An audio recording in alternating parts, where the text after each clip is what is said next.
ล่นบุญทรงเฮือมือทำอีทแล้วจะพาไปเล่นบุญทรงเฮือกันนัดหมู่ไว้อยู่2 คนเดี๋ยวเขาไปหาหมู่ก่อนเนาะแล้วเดี๋ยวไปสวนเจ้ากัน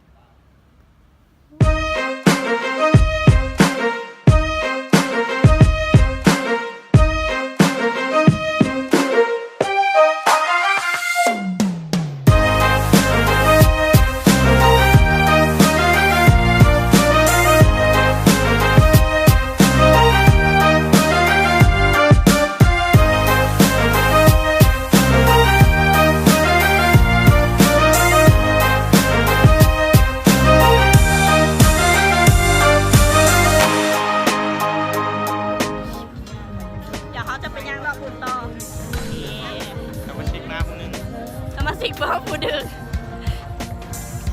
นุ่มโสด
เนาะ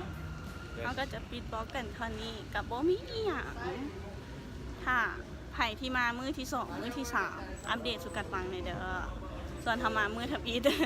โบมีอย่างอีหลีโอเคบ๊ายบายไปเจอกันใหม่